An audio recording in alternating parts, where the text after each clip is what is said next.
नमस्कार मुलांनो, आज आपण इथं 8वी मधील विषय विज्ञान पाहणार आहोत. एका नवीन पाठाला आपण सुरुवात करणार आहोत. आपल्या पाठाचं नाव आहे द्रव्याची संघटना. द्रव्याची संघटना या पाठाच्या माध्यमातून मुलांना आपण पाहणार की द्रव्याची संघटना कशा प्रकारे केली जाते. प्रस्थानाच्या माध्यमातून बघा आपण पाहणार आहोत. इथे सांगितलंय की या पाठात आपण द्रव्याच्या संघटनाबद्दल माहिती घेणार आहोत की ते कशा प्रकारे जे पाठ आहे त्या पाठाचं जे द्रव्याचं संघटन आहे हे कशा प्रकारे होते. द्रव्य म्हणजेच काही जे लिक्विड फॉर्ममध्ये, जसं आपण पाहिलं की जे पाण्याच्या 3 अवस्था असतात, स्थायू, द्रव, वायू, तर कशा प्रकारे त्याच्या संघटन होत आहे हे देखील आपण स्पष्टीकरणाच्या माध्यमातून पाहणार आहोत. बघा इथे त्यांनी सांगितलं की आपल्या सभोवती दिसणाऱ्या तसे दृष्टीला दिसू न शकणाऱ्या सर्वच वस्तू कोणत्या तरी द्रव्यापासून बनलेल्या असतात. की जे आपण सभोवती जे पाहतो, हर एक जी गोष्ट आहे जी सभोवती दिसणार आहे त्याच्या दृष्टीला दिसू न शकणार आहे, की जे आपल्या दृष्टीला दिसत नाही, म्हणजे जे सूक्ष्म जे कण आहे, जे बारीक जे गोष्टी आहेत त्या आपल्या डोळ्यांना दिसत नाहीत, ते सर्वच वस्तू आहेत कोणत्या तरी द्रव्यापासून बनलेल्या आहेत. की जी हर एक जी छोटीशी गोष्ट आहे निसर्गाची उपलब्ध आहे ती कोणत्या ना कोणत्या तरी द्रव्यापासून, म्हणजेच मला नव्हते एका लिक्विडपासून ती बनलेली आहे. मग पाणी म्हणू शकतो, झुप्पे म्हणू शकतो, पार म्हणू शकतो, हर एक गोष्ट आहे ती कशी आहे, द्रव्यापासून बनली आहे. द्रव्याच्या 3 अवस्था असतात हे आपल्याला माहिती आहे मुलांनो. की द्रव्याच्या 3 अवस्था म्हणजे हे बघा, स्थायू, द्रव, वायू आहेत. म्हणजेच काय, द्रव्याच्या भौतिक अवस्थेची वैशिष्ट्ये प्रयोगातून इथे दाखवलेली आहेत. 3 अवस्था आहे, जसे स्थायू, द्रव, वायू. मग आता बघा इथे दिलं आहे स्थायू म्हणजे काय माहिती, द्रव म्हणजे काय, वायू म्हणजे काय. आता याच्यावर मुलांना आपण आपला वेळ वाया घालवणार नाही, कारण हे आपलं प्रकरण 5वी पासून आपण शिकत आलो. पाण्याच्या 3 अवस्था आहेत, त्या स्थायू आहे, द्रव आहे, वायू आहे, लिक्विड आहे, सॉलिड आहे, गॅस आहे. मग अशा प्रकारे ह्या 3 अवस्था आहे. मग याची उदाहरणं पाहिली, जसा बर्फ आहे, द्रव म्हणजे पाणी आहे आणि वायू म्हणजे ज्याचे वाफेत रूपांतर होते. द्रव्याच्या भौतिक अवस्थेचे वैशिष्ट्य हे प्रयोगातून आपल्याला दाखवलेले आहे. तर प्रयोगातून त्याचे भौतिक वैशिष्ट्य आपण प्रयोगाच्या माध्यमातून पाहणार आहोत. बघा कसं काय, आपले एक प्रयोग दिलेला आहे. या प्रयोगामध्ये काय सांगितलं, एक रुंद तोंडाची पारदर्शी प्लास्टिकच्या बाटलीमध्ये मोहरीचे दाणे घेऊन मोठ्या फुलाच्या मध्यभागी सुईच्या साहाय्याने लांब दोरा ओवून पक्की गाठ मारायची आहे. आता इथे तुम्हाला जो एक प्रयोग करायचा आहे, काय प्रयोग करायचा आहे की एक रुंद तोंडाची पारदर्शी प्लास्टिकची इथे बरणी घ्यायची आहे की जी प्लास्टिकची असेल, जी पारदर्शक असेल. प्लास्टिक, काच हे काय आहे, पारदर्शक, त्याचं गुणधर्म आहे त्याचं. आणि त्याच्यातून त्यांनी सांगितलं की ती बाटलीमध्ये घेऊन मोहरीचे दाणे घेऊन मोठ्या फुग्याच्या मध्यभागी सुईच्या साहाय्याने लांब दोरा ओवून घ्यायचे आहे आणि अशा प्रकारे ती त्याला पक्की गाठ देखील मारायची आहे. त्याच्यात मोहरीचे दाणे घ्यायचे आहेत आणि तशा प्रकारे त्याला बघा बांधायची. ही रबरी पडदा बाटलीच्या तोंडावर रबर बँडच्या साहाय्याने ताणून बसवणे व दोरा बाटलीच्या बाहेर राहील. आणि हा दोराच्या साहाय्याने जो फुगा आहे तो इथे पॅक बंद केला आहे, मोहरीचे दाणे आतमध्ये टाकलेले आहेत आणि व्यवस्थित त्याला पॅक करून जो दोरा आहे तो खाली सोडलेला आहे. बघा, पडदा बाटलीच्या तोंडावर रबर बँडच्या साहाय्याने बांधायचा आहे. जो पडदा आहे तो रबर बँडच्या साहाय्याने बांधलेला आहे, त्याला ताणून बसवला आहे. मग दोरा बाटलीच्या बाहेर राहील. मग दोरा कशा प्रकारे बाटलीच्या बाहेर राहिला आहे बघा. दोऱ्याच्या साहाय्याने पडदा हळूवारपणे खालीवर गेल्याने तो जागच्या जागी राहतील, पण थोड्या जोराने व खूप जोराने पडदा खालीवर दाण्याची हालचाल दिसते. बघा, जर आपल्याला तो जो दोरा ओढला तर आपल्याला त्या दाण्यांची हालचाल देखील दिसून येत आहे. बघा, या चित्राच्या माध्यमातून तुम्ही पाहू शकता कशा प्रकारे त्या दाण्यांची हालचाल बघा होत आहे. बघा, क्रमाने वाढेल. बघा कशा प्रकारे ती क्रमाने वाढत आहे, ते त्याचे दाणे हलत आहेत. प्रयोगात पडदा खालीवर करून आपण हवेमार्फत मोहरीच्या दाण्यांना कमी अधिक ऊर्जा देत आहोत. म्हणजे त्याच्यामध्ये हवेचं काय होत आहे, त्याच्यामध्ये संपर्क येत असल्यामुळे त्याच्या जेवढ्या जोरात आपण हलवू तेवढ्या जोरामध्ये जे मोहरीचे दाणे आहेत त्याची इथे वरती हालचाल होणार आहे. त्यामुळे मोहरीच्या दाण्याची जी हालचाल होताना दिसते तशीच काहीशी हालचाली स्थायू, द्रव, वायू या अवस्थेमध्ये द्रवांच्या कणामध्ये होते. म्हणजे जशी याच्या प्रयोगामध्ये आपण जो प्रयोग केला त्या प्रयोगामध्ये आपल्याला जशी हालचाल दिसते तशीच हालचाल आपल्याला स्थायू, द्रव आणि वायू अशा 3ही अवस्थेमधील असलेल्या द्रवांच्या कणामध्ये देखील आपल्याला दिसत असते. या प्रयोगाच्या मार्फत त्यांनी ही गोष्ट सिद्ध केलेली आहे. बघा, आता स्थायू, द्रव आणि वायू त्यांनी इथे दिलेले आहे. यामुळे मोहरीच्या दाण्याची जी हालचाल बघा इथे त्यांनी दिली आहे. यामुळे मोहरीच्या दाण्याची जी हालचाल होते ते दिसताना तशीच काहीशी हालचाल स्थायू, द्रव, वायू यामध्ये देखील द्रवाच्या कणामध्ये होते. यामुळे बघा अशा प्रकारे ते हालचाल आपल्याला दिसत आहे. तुम्ही जितकं जास्त माराल मग स्थायूमध्ये त्याचं प्रमाण जास्त आहे, द्रवामध्ये कमी आहे आणि वायूमध्ये तर त्याच्यापेक्षा फार कमी आहे. तशा प्रकारे 3ही अवस्थामध्ये त्यांनी फरक इथे दाखवलेला आहे. स्थायू, द्रव, वायू अशा वायूमधील द्रव्याच्या कणामध्ये ही हालचाल होताना आपल्याला इथे दिसत आहे.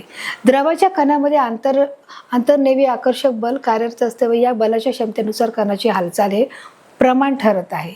बघा, आता द्रवाच्या कणामध्ये जिथे द्रव आहे बघा, हे द्रवाच्या कणामध्ये आंतररेणिवीय आकर्षक बल कार्यरत असते, की तिथे जे आतले जे अंतर्रेणीय जे बल आहे ते काय करत आहे, कार्य करत आहे.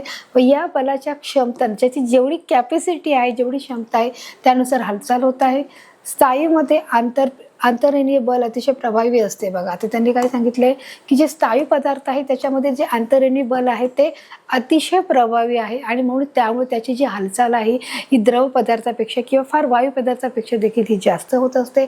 बघा अतिशय प्रभावी असते. त्यामुळे स्थायूचे कण हे एकमेकांच्या अगदी जवळ असतात. जे स्थायू पदार्थामध्ये जे पदार्थ असतात, जे सूक्ष्म कण असतात ते कसे असतात, एकमेकांच्या फार जवळ असतात व ते आपापल्या ठराविक जागी ते काय करतात, हलण्याचं देखील काम करतात. बघा इथे ते बोलत ते स्पंद पावत राहतात. ते आपापल्या ठिकाणीच असतात परंतु ते स्पंद पावणे म्हणजे ते हालचाल करत असतात. त्यामुळे स्थायूंना ठराविक आकार व आकारमान प्राप्त होतो आणि त्याच्यामुळे त्यांना एक ठराविक आकारमान दिलं आहे.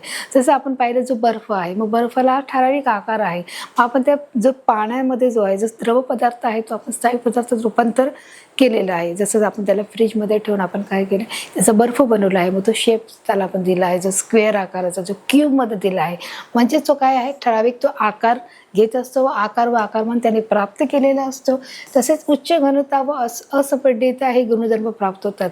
आणि मग स्थायू पदार्थामध्ये कोणते दोन गुणधर्म होतात बघा, उच्च घनता व असंपीडितता हे गुणधर्म त्याच्यामध्ये प्राप्त होतात. बघा स्थायू पदार्थ आहे त्याच्यामध्ये हे दोन प्रकारचे गुणधर्म प्राप्त होताना आपल्याला दिसत आहे.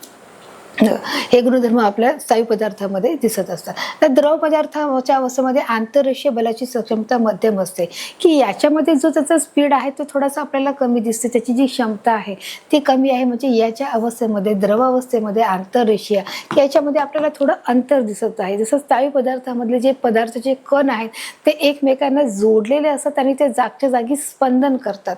परंतु द्रव पदार्थामध्ये आपल्याला तसा प्रकार आढळत नाही. द्रव अवस्थेमध्ये आंतररेषीय बलाची संस्कृतता मध्यम असते. त्याची जी कॅपॅसिटी आहे ती कशी आहे, मध्यम आकाराची आहे. ते कणांना ठराविक जागी अडकून ठेवण्या इतके प्रभावी नसले तरी त्याचे एकत्रित गठन करण्यासाठी पुरेसे प्रभावी असतात. म्हणजे जरी ते स्थायू पदार्थ एवढे जरी भरपूर एकमेकांना जरी चिकटलेले नसले तरी पण ते जागच्या जागी ते कोणाला जागी अडकून ठेवण्या इतके ते प्रभावी नसतात. ते कोणालाही एकमेकांना स्पर्शही करत नाही. तरी त्यांचे जे एकत्रित गठन आहे म्हणजे ते एकत्रित जे येतात ते त्यांचे जे प्रभाव आहे तो देखील प्रभाव मात्र हा त्यांचा तेवढाच असतो. त्यामुळे द्रवाचे आकारमान ठराविक राहते पण त्यांना प्रवाहिता प्राप्त होते. तसेच द्रवांचा आकार हा ठराविक न राहता धारक पात्राप्रमाणे बदलते आणि त्यांचा जो द्रवाचा जो आकार आहे हा ठराविक नसतो. हे तुम्हालाही माहिती आहे. जर ग्लासमधलं जे पाणी जर खाली पडलं, जर खाली पाणी पडल्यामुळे जर पाण्याचं काय होतं ते प्रवाहिता होतं, त्यामुळे त्याला जसं जागा मिळेल त्याप्रमाणे ते वाहतं. म्हणजेच त्याला काय आहे, त्या द्रवाचा आकार हा ठराविक न राहता तो धारक पात्राप्रमाणे बनतो. जिथे त्याला वाट मिळेल तिथे तो चालत राहतो. आणि म्हणून त्यांनी सांगितलंय वायूमध्ये आंतररेषीय बल अति क्षीण असते, परंतु वायूमध्ये हीच प्रक्रिया आपल्याला फारच कमी प्रमाणामध्ये मिळते. म्हणून त्यांनी सांगितलं वायूमधील जे आंतररेषीय जे बल आहे ते अतिक्षीण आहे. कसं आहे, अतिशय कमी आहे आणि ते जे त्याचं जे प्रमाण आहे जे स्थायू पदार्थामध्ये जास्त आहे, त्याचप्रमाणे द्रव पदार्थामध्ये हे मध्यम आकाराचं आहे, परंतु वायूमध्ये ते फारच क्षीण आहे. म्हणजे त्यामुळे वायूचे घटक कणमुक्तपणे हालचाल करू शकतात व उपलब्ध असलेले सर्व जागा व्यापून टाकतात. आता इथे जो प्रकार आहे बघा, पाहू शकतो की जे त्यामुळे वायू पदार्थाचे जे कण आहेत ते काय करतात की त्यांना बरीचशी जागा ही मोकळी असते आणि त्याच्यामुळे हे घटक कण हे मुक्तपणे संचार करतात, मुक्तपणे हालचाल करू शकतात व उपलब्ध असलेली जी सर्व जागा आहे की त्यांच्यामध्ये जी असलेली जी सर्व जागा आहे त्या भांड्याची मधली जागा आहे ती जागा व्यापण्याचं काम करतं. म्हणजे जर आपण उदाहरण घेतलं की एखादं गरम पाणी आपण करायला ठेवलं आणि गरम पाण्यावर आपण जर झाकण ठेवलं तर झाकण ठेवल्यानंतर आपण जर ते झाकण काढलं तर आपल्याला असं दिसून येतं की त्या झाकणावरती जे सर्व वायूचे जे थेंब आपल्याला तो सर्व जागा व्यापतो. म्हणजेच काय आहे की इथे जागा पुरेशा प्रमाणात असल्यामुळे ते कोणतेही कण हे मुक्तपणे हे संचार करतात, ते हालचाल करू शकतात व उपलब्ध असलेली जी हर एक प्रकारची जागा आहे ती व्यापून टाकतात. म्हणजेच आपण पाहिलं की जे वाफेवर जे कण बसतात की आपण पाणी गरम ठेवलं जसं पाहिलं की कशा प्रकारे पूर्ण झाकणवर ते कण आपल्याला पसरलेले दिसतात त्याप्रमाणे हे कण पसरतात. त्यामुळे वायूंना ठराविक आकार व आकारमान हे दोन्ही असतात आणि त्यामुळे वायूंना काय आहे, ठराविक आकार देखील आहे आणि ठराविक आकारमान देखील सांगता येत आहे. बघा आता जाणार की द्रव्याचे वर्गीकरण करण्याची दुसरी पद्धत आहे, त्या द्रव्याचे रासायनिक संघटन हा निकष वापरला जातो. आता पुढे काय म्हटले त्यांनी, द्रव्याचे लहानात लहान कण एकसारखे आहेत की वेगवेगळे कशापासून बनले आहेत, यावरून द्रव्याचे मूलद्रव्य, संयुग व मिश्रण असे 3 प्रकार पडतात. बघा, मग आता हे लहानात लहान कण एकसारखे आहेत का ते वेगवेगळे आहेत आणि ते कशापासून बनले आहेत, यापासून द्रव्याचे मूलद्रव्य, संयुग व मिश्रण असे 3 प्रकार पडतात.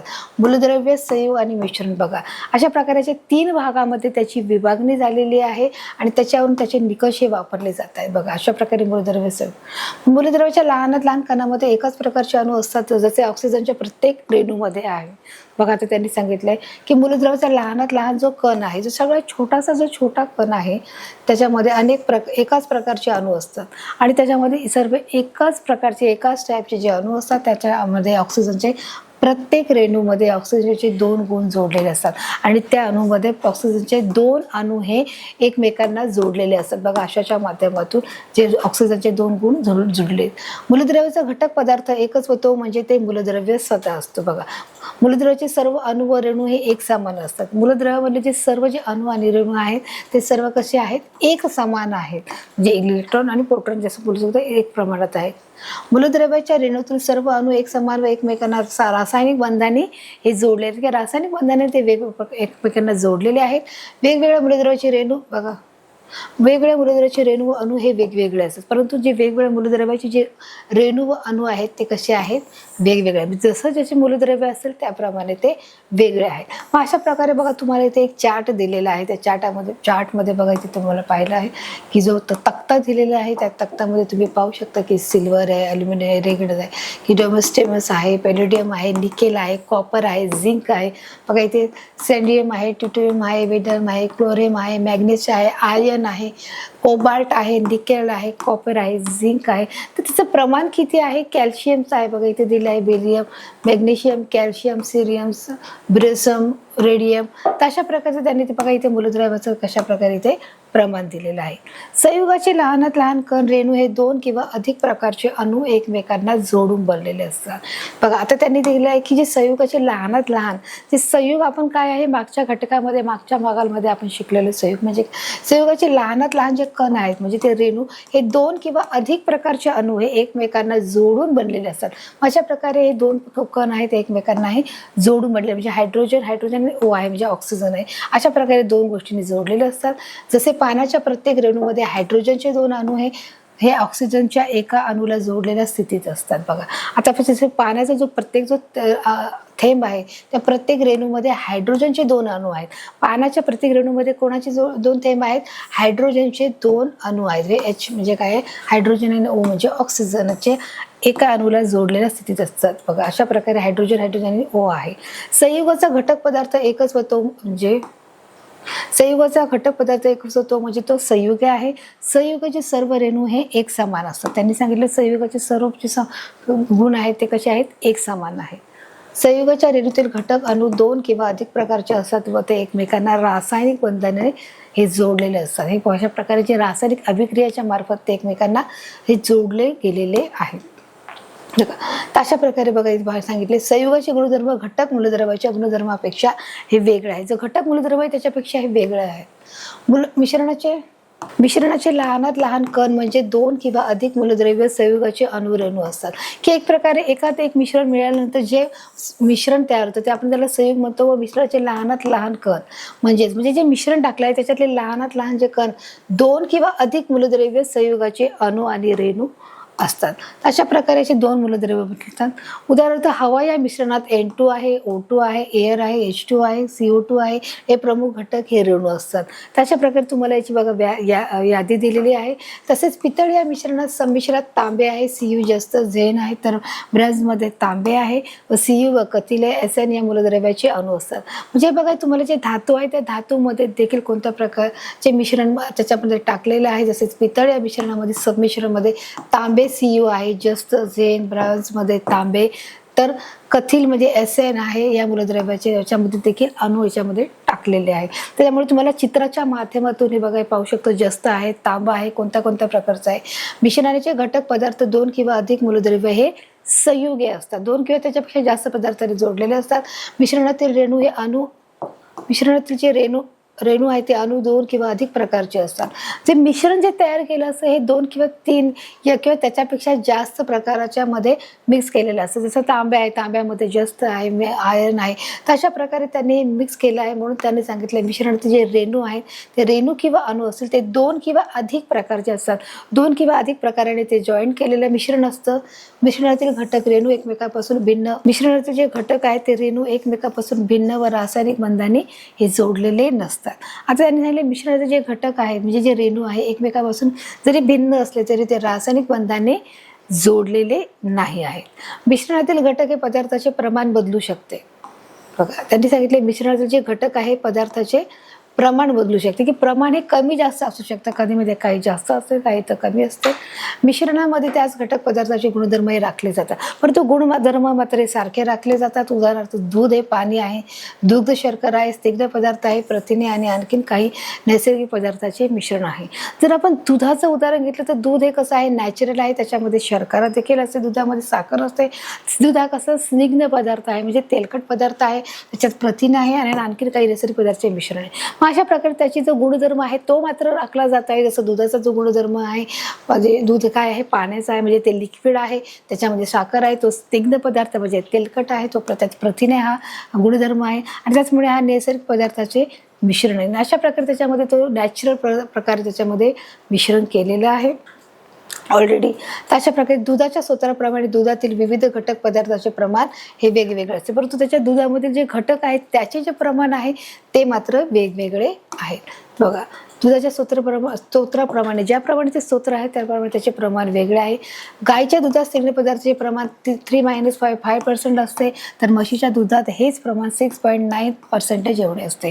म्हणजे बघा गाई आणि म्हैस यांच्या दुधामधले जे प्रमाण आहे ते किती बघा विरोधाभास आहे. स्निग्ध पदार्थ म्हणजे त्याची जी स्निग्धता आहे, जो तेलकटपणा आहे, जो आपण दूध पाहिलं तर दुधामध्ये देखील तो दूध थोडाफार तेलकट प्रमाणामध्ये येतो म्हणजे स्निग्ध पदार्थामध्ये येतो. मग मला सांगितले गाईच्या दुधामध्ये 3-5% इथे एवढे असते शेकडा असते, तर तेच म्हशीच्या प्रमाण काय आहे 6-9% इतक्या प्रमाणामध्ये ते असते. तर याच्या दोघांमध्ये जी तफावत आहे ती पाहू शकता. दुधात निसर्गतःच पाणी हा घटक पदार्थ मोठ्या प्रमाणात असतो, त्यामुळे दूध द्रव अवस्थेत आढळतो. दूध हा मूळतःच काय आहे पाणी आहे आणि त्याच्यामुळे हा जो घटक आहे तिथे त्यांनी सांगितले आहे की हा मोठ्या प्रमाणात असतो, त्यामुळे दूध हा द्रव अवस्थेमध्ये आढळतात. त्याच्यामुळे साहजिकच तो द्रव अवस्थेतच आपल्याला आढळणार आहे. दुधाची गोडी ही प्रामुख्याने त्याच्यातील दुग्ध शर्करा या घटक पदार्थामुळे असते, म्हणजेच घटक पदार्थाचे गुणधर्म दुधात हे राखले जातात आणि जो घटक पदार्थ आहे त्याच्यामध्ये तो राखला जातो. बघा आता आपण पाहणार आहोत मुलांना, तर आपण पाहणार मूलद्रव्याचे जे प्रकार आहेत ते पाहणार आहोत.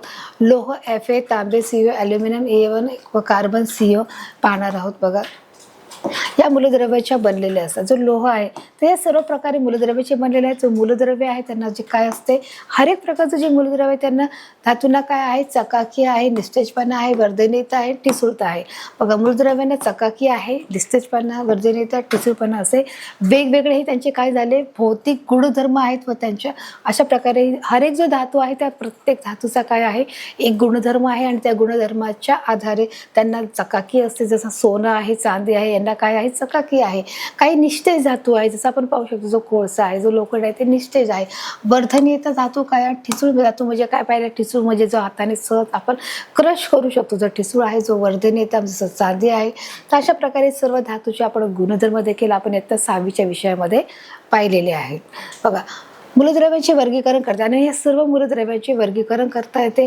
सुरुवातीच्या काळात मूलद्रव्याचे वर्गीकरण करणे धातू व अधातू या 2 प्रकारात केले जाते.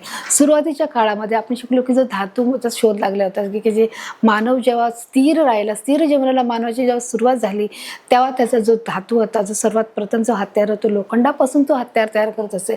जे लोखंड आहे त्याचं प्रथम जे हत्यार ते पाहिलं होतं आणि मग सुरुवातीच्या काळापासून मग धातूची सुरुवात झाली की मानव जेव्हा स्थिर राहिल्यानंतर त्याने धातूपासून जे हत्यारे, अवजारे किंवा भांडी बनवली त्याचा सर्व गोष्टी त्याचा वापर केला. आपण पाहिलं की जो ॲल्युमिनियम आहे, तांबे आहे, त्याचप्रमाणे आपण पाहिलं की जे लोखंडापासून त्यांनी अवजारे तयार केली, दगडापासून ते अवजारे तयार करायचं आणि दगडाच्या नंतर जो पहिला जो धातू होता तो धातू म्हणून तर तांबे हा जर त्याचा सगळ्यात पहिला धातू होता. तांब्याच्या धातूपासून देखील त्यांनी अवजारे बनवायला सुरुवात केली. म्हणून त्यांनी सांगितलं सुरुवातीच्या काळात मूलद्रव्याचे वर्गीकरण धातू व धातू या दोन प्रकार केले. मग तेव्हापासून धातू निर्माण झाले आणि धातू व धातू या प्रकारामध्ये त्याची निर्माण करण्यात आलेली होती. आणखीन काही मूलद्रव्याचा शोध लागल्यावर धातू सदृश्य असा मूलद्रव्याचा आणखीन एक प्रकार लक्षात आला. मग आणखीन काही रिसर्च केला आणि त्याच्यानंतर असं लक्षात की धातू सदृश्य धातू असा मूलद्रव्याचा आणखीन एक प्रकार लक्षात आलेला आहे.